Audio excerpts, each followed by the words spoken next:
The broadcast is now starting. All attendees are in listen-only mode. Good afternoon and welcome to today's webinar entitled Wages in the Immigration Context, What Employers Need to Know. My name is Russell Ford. I am a business immigration attorney with the law firm of Ford Murray.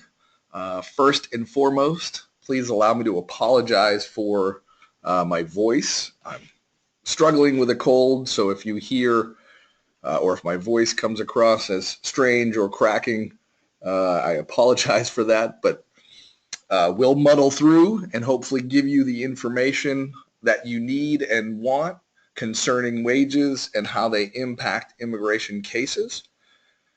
The inspiration for today's webinar really came from the recent news and recent smattering of discussion regarding changes or potential changes to the FLSA regs and how that was going to impact organizations regarding folks moving from exempt to non-exempt or vice versa, having their salaries impacted, having their hours impacted.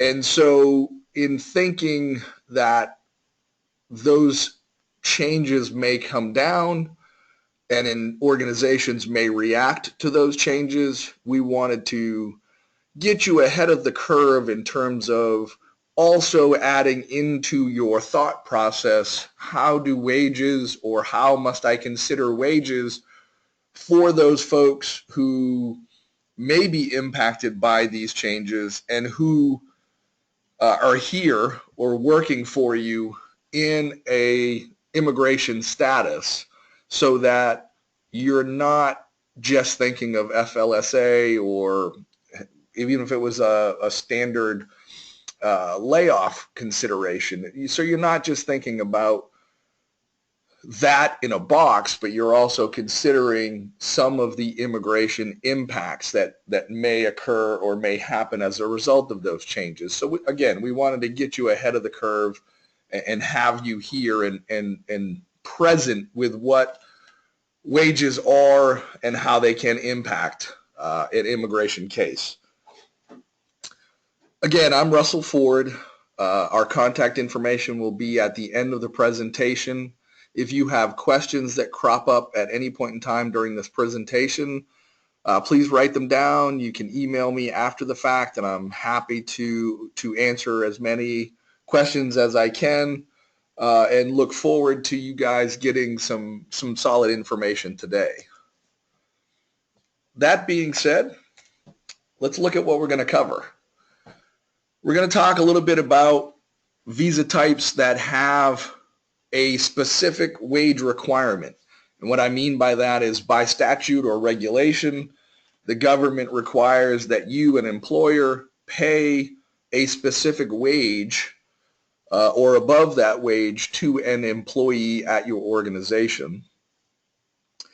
We're also going to look at visa types or immigration categories that don't necessarily have a regulatory requirement that you pay any specific wage, but as part of the government's review of a particular case or consideration of a particular case, the government looks at wages as a factor in whether an individual is qualified for a particular category or not.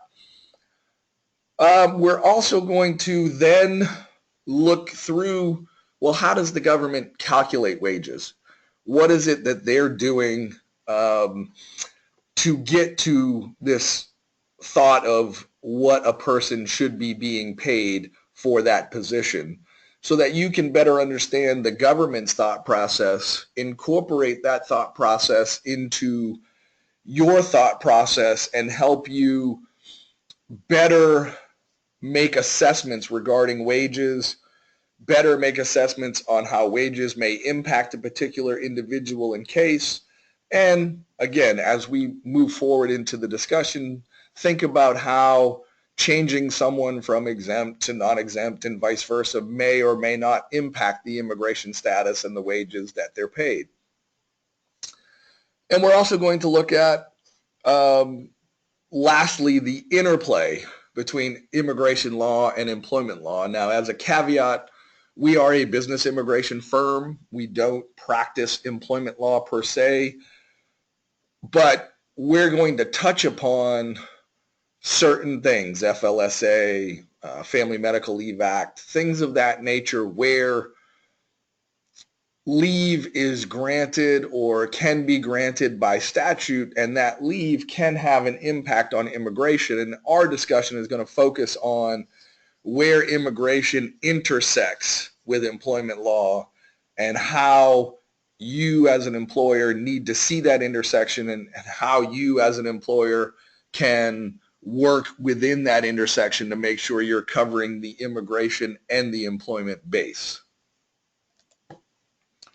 So let's look at those immigration categories that have a wage requirement. Again, these are the categories where by statute, by regulation, the government requires you as an organization to pay a particular wage to an employee for this position.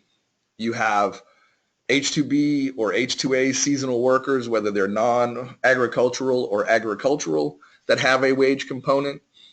E3 professionals who are limited to individuals from Australia have a wage, prevailing wage or actual wage component. H1B specialty occupations, same thing as the E3, where they have the prevailing wage, actual wage component. D1 crewmen under the Longshoremen's Act have wages tied to them or attributed to them through that act that must be paid for individuals who are in the D1 status working on boats or within the port where the Longshore Act applies. The PERM or labor certification, which for a multitude of individuals is the very first step in the green card process. That first step has by regulation a component where the DOL requires you to pay a particular wage. The I-140 is the Immigrant Petition, which is the second step in the green card process, where you as an employer must then attest about that wage that was in the labor certification. And lastly, the I-45 requires that an individual be being paid a certain level to ensure that they will not become a public charge. So these categories, which we're going to discuss a little in more detail, all have a specific wage component to them by regulation. So you have to consider wages, and wages must be paid. And those wages under the Immigration and Nationality Act require that your hiring of that worker are not going to impact adversely workers that are already in the position, in this context, U.S. workers who are citizens and lawful permanent residents. So the whole idea behind the regulation and the statute is we want you, the employer, to pay a certain wage level to ensure that the hiring of individuals from outside the U.S. does not depress wages. So for those particular categories, H2B, H2A, H1B, E3, and the PERM labor certification, there's a very specific component to that regarding actual wages, prevailing wages, and there are very specific calculations that the government goes through to determine what those wages are. And we're going to discuss that in more detail later, but we're going to hit upon, again, how the government calculates those wages, what those wages look like, what factors are a part of that, so you as an employer can utilize that information to your advantage. The other categories that we touched on that have a required component are different in the effect of there isn't the worry of depressed wages, more so that there is a component to the process that ensures that the wages that are being paid are the same. So like with D1 crewmen, there's the Longshoremen's Act, or there's unions that have control of the port, and the port is in a unionized port, and so there's a collective bargaining agreement for employers that are at that port, and anyone working on the boats or within the port that are touched by the union or the Longshoremen's Act, those wages have already been negotiated, those wages have already been set out, and it's just an assurance by you, the employer, that you are paying those wages. There's no strike, there's no lockout, union's been notified, and no U.S. workers are being displaced by you hiring a D1 crewman. For the I-140 immigrant visa petition, when you go through the green card process and you have the perm labor certification and you've gone through that component of the government calculating what the wage should be, and that component is done, the perm is approved, and you move to phase 2 where you file the immigrant visa petition, that wage notion stays with the petition in the sense that you as an employer have to do 2 things. You have to confirm that you will indeed pay that wage that you said you would pay in the perm labor certification. And 2, you have to confirm that you have the ability to pay that wage. And you do this by providing copies of annual reports, consolidated financial statements, audited financial statements, tax returns, things of that nature to demonstrate to the government that, hey, this business takes in income, the income can cover the expenses, and not only that, but we have the ability to pay this wage. And in fact, here's a copy of his W-2 or her W-2 from the last whatever many years you've had that person employed, showing we actually have paid this wage over time, so we're okay.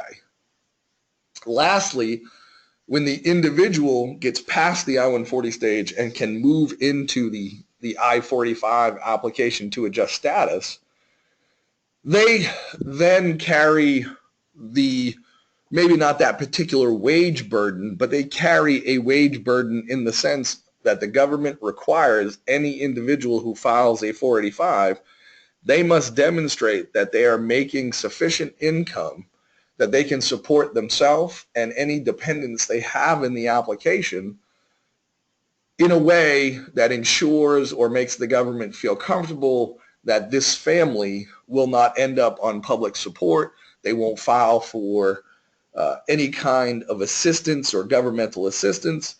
And so that wage burden carries forth to the individual as that green card process moves on.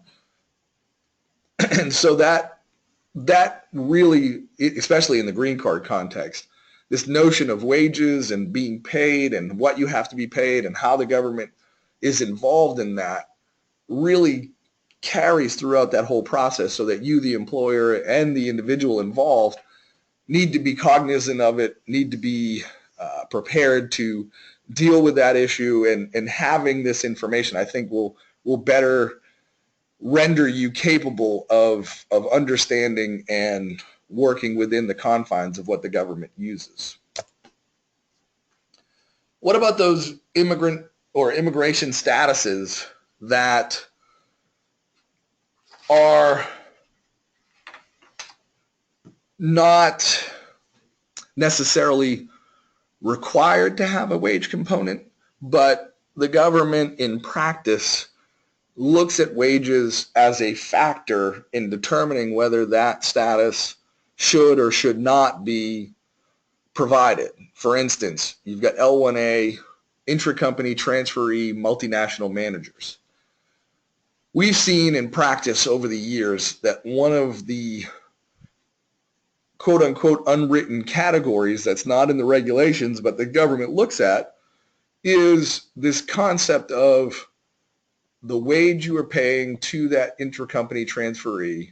Is it a wage that is befitting a manager, which is a very subjective notion. But what we've seen play out is the government will look at the size of the business, revenue of the business, size of operations, nature of the operations, nature of the job duties, and they will do basically an eye test and say, okay, if this company makes so much in revenue, they've got so many employees that are at this particular facility, this employee is in charge of so many people, is this wage of $50,000 befitting someone of a managerial status at this company of this size? And if they think it's not befitting, then they'll let you know through a request for evidence and say, well, you know, this Johnny is an operations manager at your facility that has 25 million in operations every year. Why is he only making 50,000? And then at which point you may be able to show that all of your managers at his level within the company are making that level. But it's something that you need to consider and be prepared to answer should they request it.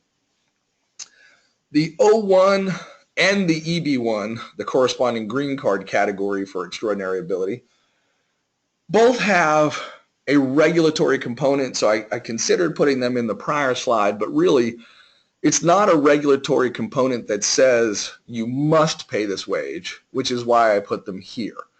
It has a regulatory component that says if the individual is highly compensated in their field, that is a factor we will consider in determining whether they are extraordinary. So basically, they want to know, compared to other people in this field, are you making more money than them? And so that factor is just one of 10 listed categories that they look at. So it's not a wage that must be paid, but it is something that you as an employer could use to your advantage in potential cases. And so when we go through how the government uses its own data, where it gets its data from, how it views its data, how that data is then broken down so that they get to a wage level, you can do the same.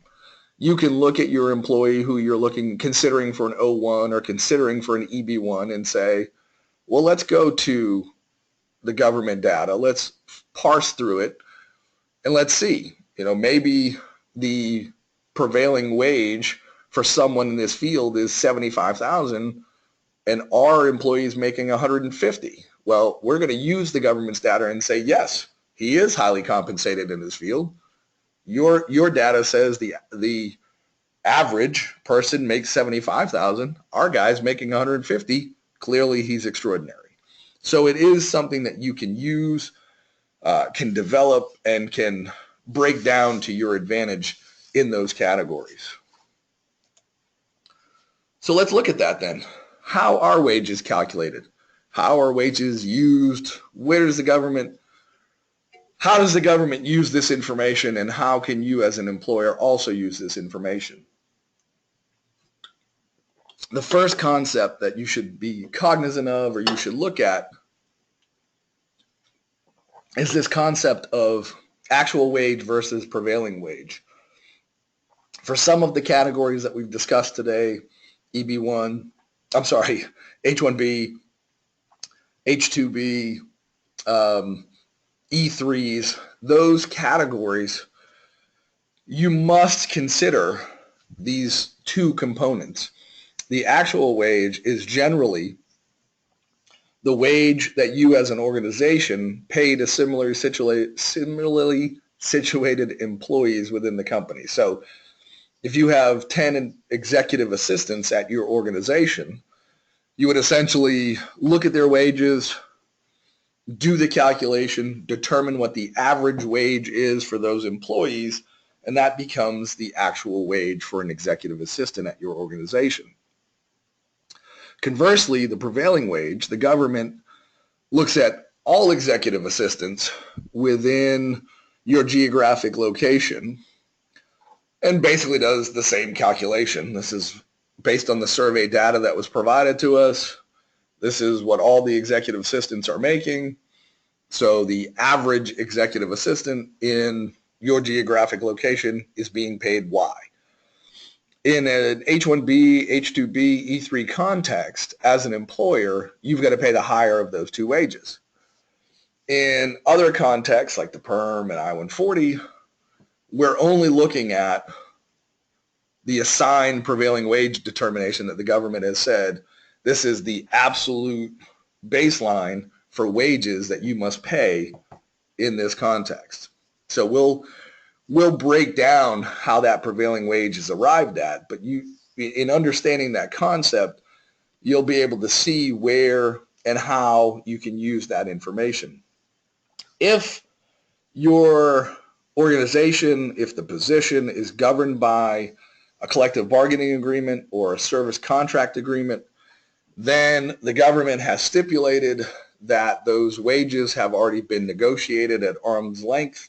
There's no possibility of depressing wages, and so they will assign an actual or prevailing wage based on your CBA. And so when you submit for the prevailing wage determination, you'll just attach a copy of that CBA, and the government will kick back to you a prevailing wage, which is the same as your CBA, so that you are certified in knowing that they're okay with those wages.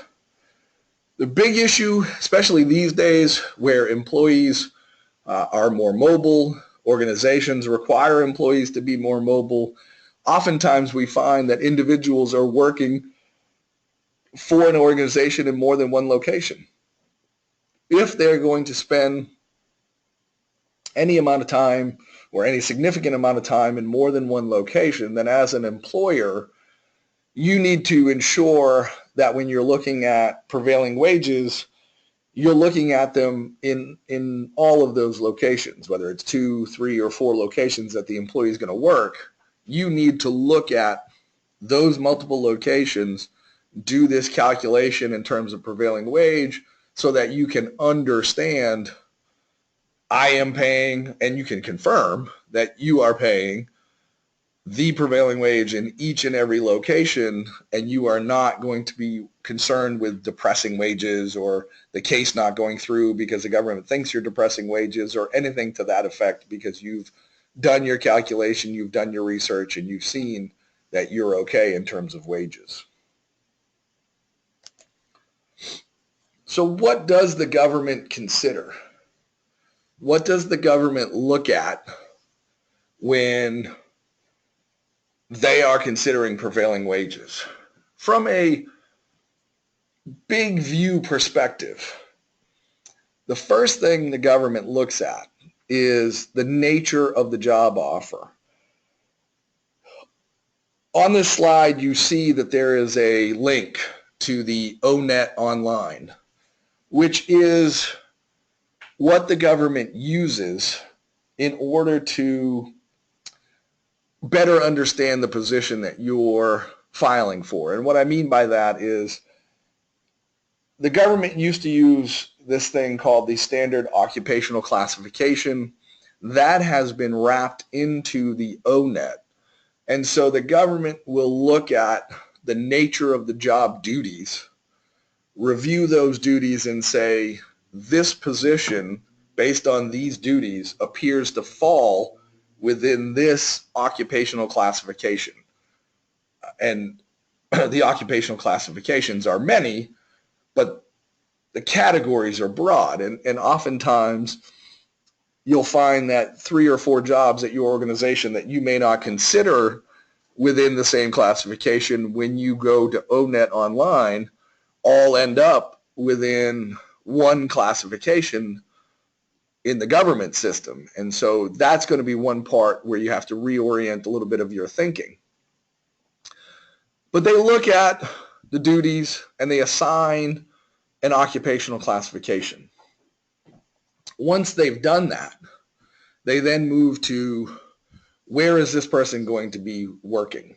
In the government sense, it's a metropolitan statistical area, and they define that as an area within normal commuting distance of the position. And these areas are all broken down on another website, which I apologize for not putting on here, but it's the FLCdatacenter.com, and that's the Foreign Labor Certification Data Center, where they will, or that the government uses in looking at wages. And so once they know the classification, They moved to that to look at metropolitan statistical areas. For the most part, they're broken down by city or county. And you'll go to your state, you'll look at the particular county where the job is, and that will give you your area of intended employment. If you've already gone to ONET, you've got your occupational classification. There's a drop-down menu for you to pull the occupational classification, and now you as an employer, much like them, the DOL, can look at the occupational classification within that area of employment. The government also looks at similarly employed workers. Again, we talked about the ONET being broad, so they will look at substantially comparable jobs within the occupational classification. And where this is going to come into play is as we move through our discussion, we're going to talk about the wage levels that the government has. Similarly employed or substantially comparable jobs within that classification is what the government will use to move itself through the varying levels of pay within an occupational classification. And so we'll get into that in a little bit more detail so you can see how that impacts the level that the government will assign to that particular case.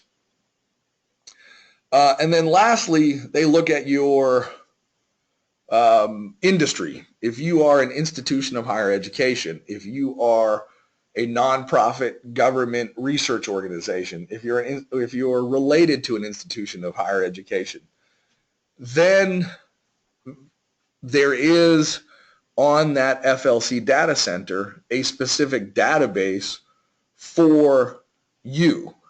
Your industry has its own database. Everyone else will use the second drop-down menu, which is called the All Other Industries database. So there are two different databases. One is a carve-out, again, for institutions of higher education and related entities, basically H1B cap-exempt organizations, and then the other is for everybody else. So the government has figured out the nature of the job offer through the ONET. They've determined the MSA, area of intended employment. They've gone to the FLC data center. They've pulled up your county, your MSA. So now they're looking at wages within that occupational classification, within your area of intended employment. And if you do the same on FLC data center, you're going to see that there's 4 levels of wages. The first level, level 1, is a true entry-level position. It's for a person who has a basic understanding of the duties of the position. They perform routine tasks.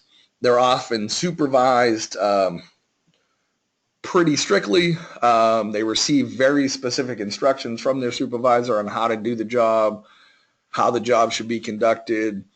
I mean, when I think about this, I think of someone who's new to the field, new to the industry, new to the position, very little experience, and requires a lot of, for lack of a better term, training to get through the position. That level 1 is going to be your very lowest level salary within that occupational classification. Level 2 is what the DOL calls a qualified individual. They have a good understanding of the duties. They can perform, moderately complex tasks. They still require supervision, but maybe don't require so much specific instruction. When I think of this, I think of someone who's maybe done the job for a year or two and is now considered qualified and capable, but you still keep an eye on their work product. You still monitor their performance, things of that nature pretty closely. Level 3 in the DOL wage calculation is what's called an experienced worker. They have a very solid or very sound understanding of the occupation, the job duties. They may have garnered some special skills over time or knowledge about the position, about the industry, about the field. They perform skills that are independent in judgment. They make decisions without supervisory notions. They make decisions without having to confer with some other individual. When I think of these folks, I think of folks at your organization who are trusted, folks who you say, if I hand a project to her, I know she can handle it. I know it's going to get done. I know how it's going to be, and I'm not worried about this happening. And I check in with her every now and then, but I don't have to supervise on a day-to-day to minute-to-minute basis. Level 4 is what's considered fully competent. Someone who has enough experience that they could even plan the project. They work very independently. They might supervise other people. They apply your procedures, your techniques with an advanced level of skill, with an advanced level of knowledge. They solve complex problems for you. They are almost an expert in that particular field. It's someone now who, excuse me, you would hand the project to and you would walk away. You would have no further role as an employer in that, other than saying, I've given you this project and I expect it's going to get done because you're an expert, you know what's going on, you're going to handle it, you can make judgment, you can supervise others in getting the project done. Those 4 levels come into play in terms of how the government gets to what they consider to be the right wage for your position. When they look at wage levels, when they look at your position, and they're at the FLC data center, the government, in their mind, pulls up your position, and by default, they have assigned your position a level 1 wage. And there is a worksheet, and I'm going to go up a slide just so you can see it, and I put it in here so you guys had it and had access to it, and can pull it off later and print it out if you want. But this is the worksheet that the DOL will use when they look at OES wages and when they make their calculation of what the wage should or shouldn't be. And you can see in the instruction portion of that worksheet, it's got where the government will enter 1, 2, or 3, 1, 2, 1, 2, and get to a total. That total at the bottom, the sum, is how they determine how far from level 1 you're going to go as an employer, and how far that position that you've sent them with job duties and educational requirements and so forth is going to be above level 1. So going back, the government, again, by default, says this position is level 1. First thing they do is they look at experiential requirements. How much experience is required for this position? And again, think again to our discussion of those levels where you've got entry, qualified, experienced, and so on. The government will look at that thought process, but they will also put that up against ONET. So in ONET, there's this concept of SVP that you see on the slide, which is the Standard Vocational Preparation. So every occupational classification on ONET has an SVP assigned to it. That is basically what the government has determined is the average education, experience, special skills, etc., required to work within that job classification. So they'll go back to ONET, they'll pull up your job classification, they'll look at the SVP, and they'll say, okay, this employer has 5 years of experience on this request. Well, our calculation of SVP says that the average worker is going to have 3 years of experience. So in looking at that adding 2 years of experience, they're going to say, well, because the average is 3, it's not entry level, so we're already at level 2. Because they want 5, which is more than the normal SVP, that's going to bump us up even higher. So we're going to add 2 to this instead of 1 because it's outside of the normal experiential requirements. And on that little checklist, they're going to put a 2. Then they're going to go to the education requirements and compare those against the SVP. Now, if you've got a bachelor's degree on there, they're going to go down to the SVP and they're going to see, oh, well, a bachelor's degree is the average requirement. So we're going to put a 0 on this checklist because it's the same. So it doesn't add or detract from you in any way. Then they're going to look at the job duties that you've put in there and any special skills, and they're going to look at the ONET job description. And they're going to say, okay, are these duties, are these skills normal for someone in this field? And if they aren't, if there's more in your job description, if there's certain things that you must have that aren't in the ONET, they're going to say, well, this is a little more than we've got in ours, so we're going to assign a 1 to this because that's more. So they're going to add a 1 to that checklist. Then they're going to look at the duties and they're going to say, is there anything supervisory in this? The supervisory part only comes into play if you're talking about a position that doesn't have it in the title. And what I mean by that is if you're talking about a marketing manager, well, that assumes someone is supervisory. But if we're talking about, again, using the executive assistant position, that's not always assumed as supervisory. So they're going to look at the ONET for executive assistant, and they're going to say, oh, well, we don't have any supervisory duties in ours. They do in theirs. So that's more. We're going to add another 1. Well, all of a sudden, your executive assistant who started off as a level 1 is now a level 3, level 4 wage salary on the ONET or in the FLC data center. And when you go to the FLC data center and look at that wage, you might find that an executive assistant in your area at level 4 is making $74,000, which is way more than you want to pay. And so you have to look at, as an employer, well, are we listing things that are truly required for this position, or are we listing things that this particular individual happens to have and we think are nice? And you've got to make determinations as to what, as an employer, is truly required, because that's what you need to list to ensure that these wage calculations for the government and for you are accurate. So again, you've got this worksheet.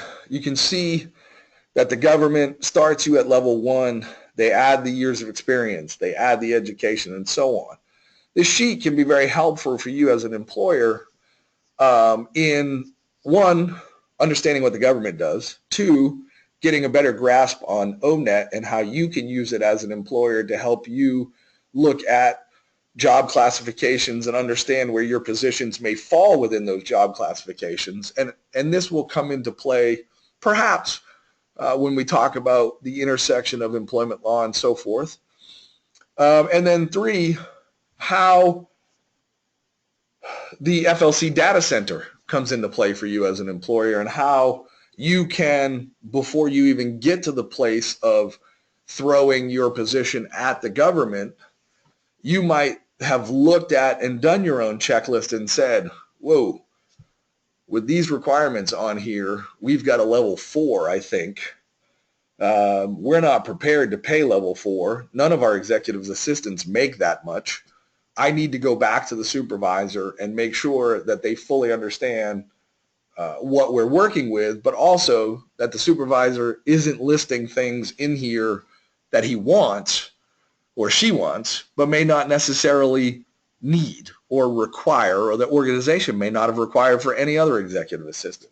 So it's helpful in helping you get to that information, but also it's helpful for you to take this to those managers and to those individuals who have a stake in the immigration process and say, here's what we're up against. Here's what the government's going to look at. And this is why we're going to have a problem with this wage. Or maybe you're not going to have a problem. You can say, I've done the work, I've done my research, here, supervisor, I think we're going to be okay.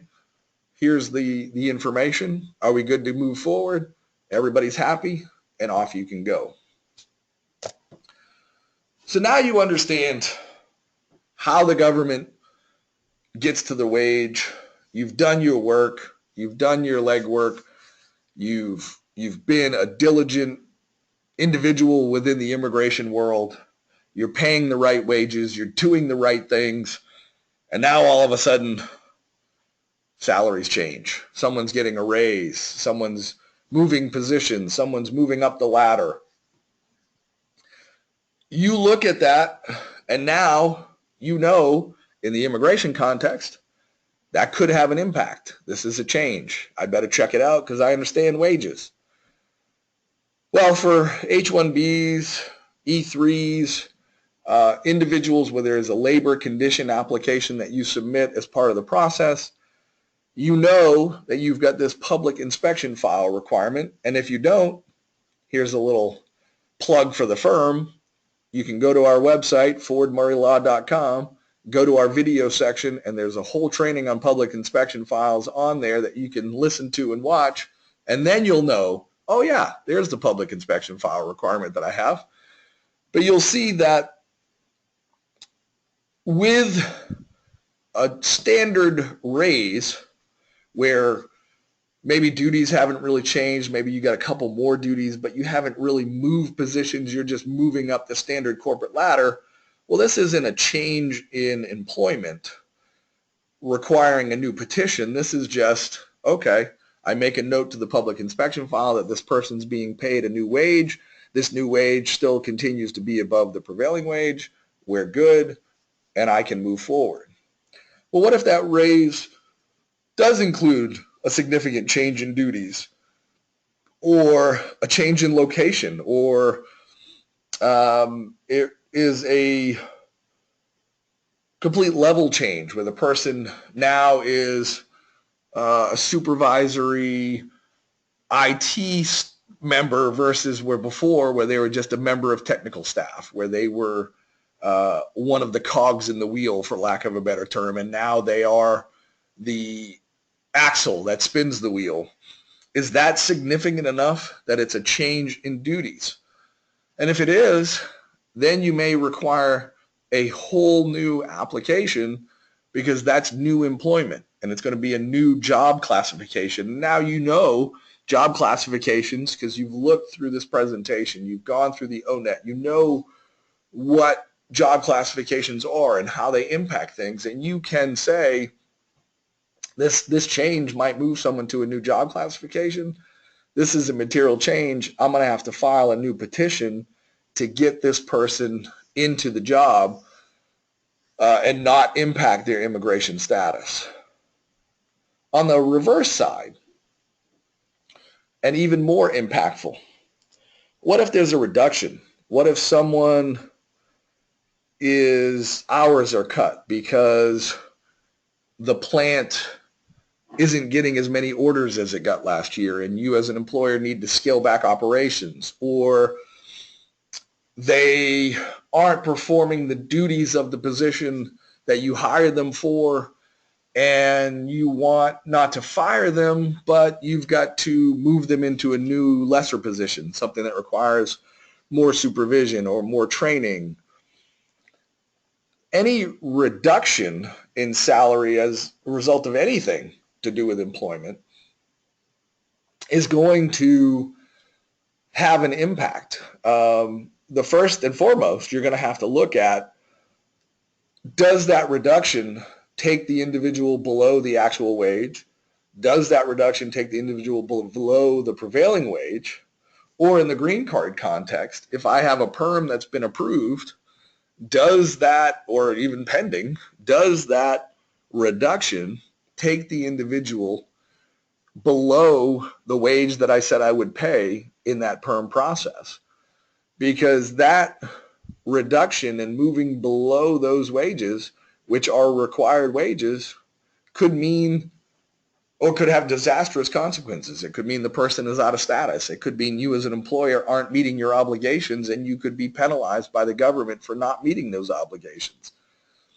So you've got to look at any salary reduction first and foremost and see if it does impact those types of wages. But if it doesn't, then you've got to look at it from a perspective of, now is this a material change of employment? If it reduces someone's hours below full time and the immigration status that you filed for was a full-time position, that's going to be considered a material change. You're going to have to amend the petition to get yourself a part-time or an hourly immigration status so that it coincides with their new position. So you've got to be cognizant of such salary changes and be ready to adapt and change as necessary. And you may find in some instances that a salary reduction isn't possible. And if that's the case, what does that do for you as an employer?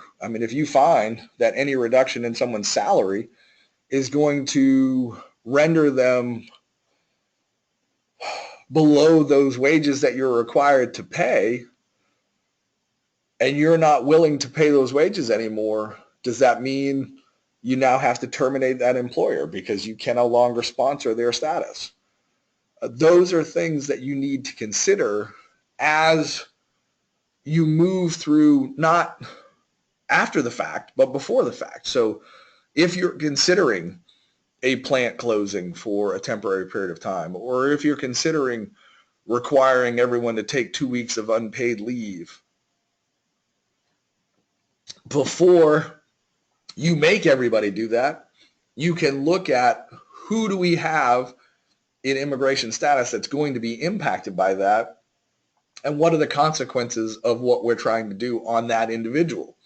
Because you may find that the consequences to them and you are far bigger than the consequences to a U.S. worker. And so that's got to be considered as you make these decisions, and hopefully before you make these decisions.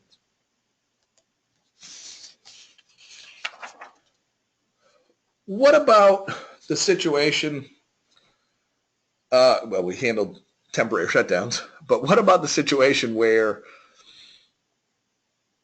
you filed an H1B or an E3 for an individual, and under the petition, you indicated the person was going to start July 1st, but through a variety of circumstances, maybe they wanted to give their other employer more notice, or maybe it took them longer to move across the country, or whatever factor it is, but they don't start on July 1st. What happens then?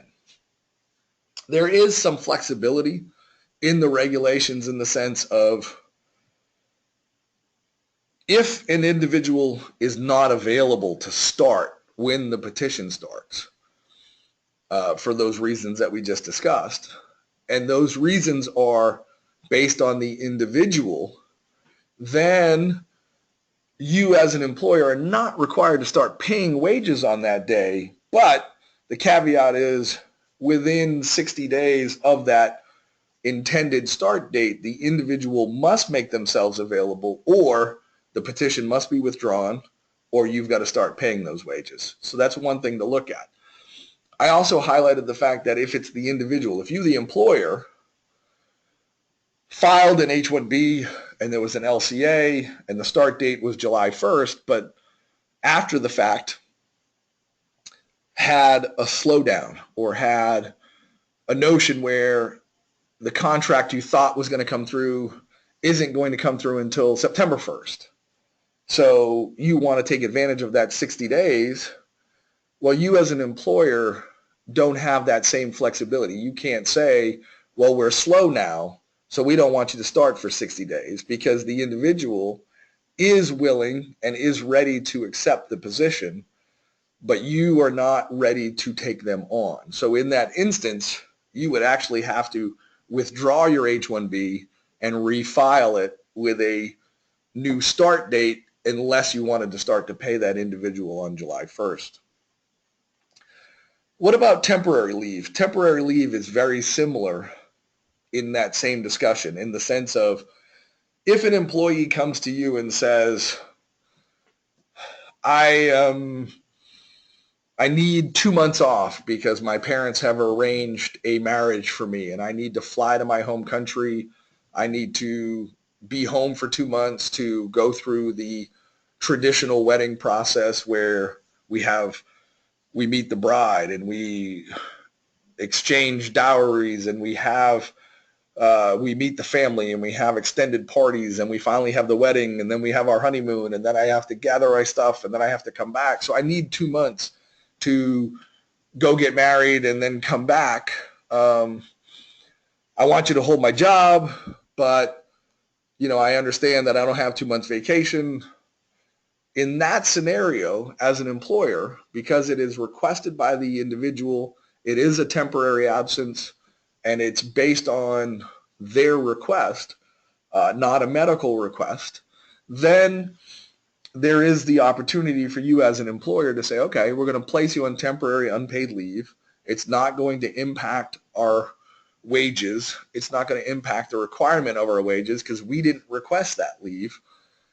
And it gives you and them the flexibility to do such things.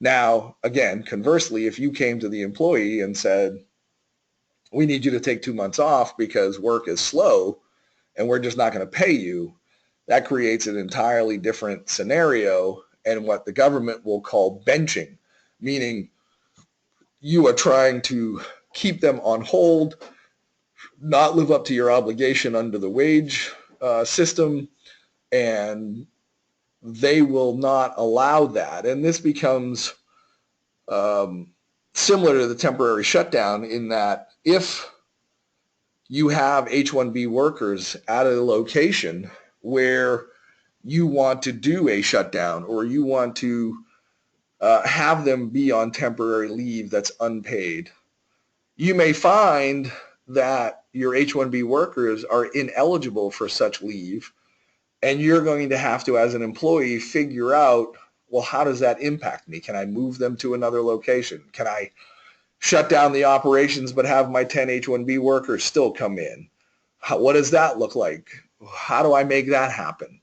And so you've got to be on the front end of this conversation, and you've got to ensure that these things are considered before you make any of these decisions, and everybody is aware of this wage component and how it impacts your ability to do certain things like temporary leave and temporary shutdowns.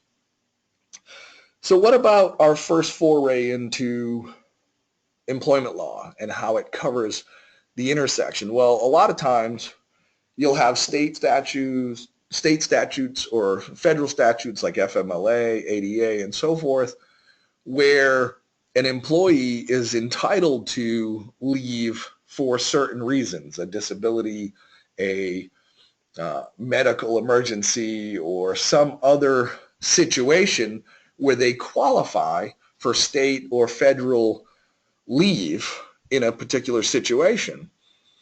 Immigration does take that into consideration, and an individual in an immigration status is not precluded from such leave, is not barred from such leave, is actually eligible for such leave, and they can obtain FMLA leave, they can obtain ADA leave, Title IX leave, things of that nature to ensure that they are given the same protections and benefits as U.S. workers, so that if you have an individual who has a sick family member and needs to take the FMLA leave, it is not going to impact negatively their immigration status, and you as an employer can be comfortable in going through your normal state or federal calculations in terms of time, in terms of compliance, and you can work with your employment counsel or in-house counsel in saying, we're okay in terms of the immigration, what do we have to do on the employment side to make sure that we're complying? The big one is these proposed changes that are out there with regard to the Fair Labor Standards Act or the FLSA, and how there's this discussion of the potential of movement within FLSA of who's exempt, who's not exempt, as well as different categories of employees or who are currently exempt, who, if these changes go through, you as an employer may decide, well, that salary that's now in the FLSA is far too high. We've got to move this person from exempt to non-exempt. And now maybe they're being paid hourly. Maybe they're not getting 40 hours a week. They're only getting 37 or whatever the case is. But you've got to look at, as this FLSA is passed and as you go through looking at your job classifications, looking at your categories of workers at your organization, and as you go through deciding which categories are going to move from exempt to non-exempt, how that change may also impact folks who may be within those categories in immigration status. If you make a change from exempt to non-exempt, and that change results in changes of salary or changes to benefits, what does that look like from an immigration standpoint? And you've got to make those considerations, and those need to be part of the discussion. And I think the thing, like I said at the beginning of this presentation, that was an inspiration for us was when we were at a recent conference and they were talking about the proposed changes to the FLSA, there was a long discussion regarding what kinds of things to consider, and immigration was not part of that, and it was a bit disconcerting to me as an immigration attorney. And as I looked around the audience, I knew there were folks there who had foreign nationals on their workforce and knew that they needed to consider that this may, as they go through their other calculations, okay, this job category needs to move to this, and this is what's going to happen when we do that. Well, as part of that, you also have to consider, if we do this, then it could do this to immigration. And so in looking at that, you need to ensure that it's part of the discussion. You need to ensure, because one of the other conversations was whether an entire classification had to be changed, or whether an organization could say, well, executive assistants in this department are exempt, but in that department they're not. And it's just because in this department they have different duties than that department. And there also was a discussion of, well, what if we're in one department and we've got 10 executive assistants, but one of them is really leaned upon, and that one is kept exempt, but everybody else is non-exempt. Well, the added layer to that in immigration is, what if that individual has an immigration status and the other 9 don't? Do the other 9 claim some kind of discrimination because of that? Or vice versa? What if a classification that is moved are all individuals that are not foreign nationals, but one classification that is impacted are all individuals that are foreign nationals? Do they have a claim? And is there a discriminatory intent that you need to look at? So these are things that in terms of an employer need to be considered as the FLS regs come down, or if the FLSA regs come down in the next few months, and then they are implemented a few months after that, and you as an organization scramble to make these calculations and make these decisions, to please consider the immigration impact within those decisions so that all of your workforce is considered and all things are factored into that discussion. We thank you for being here today. We appreciate you taking time out of your day to be a part of our webinar. Again, my name is Russell Ford. My email is and my phone number are here on the final slide. Feel free to call and or email me with any questions We're always happy to take those questions and do our best in answering them and getting you the information you need. Have a great afternoon, and we look forward to having you on our next webinar next month.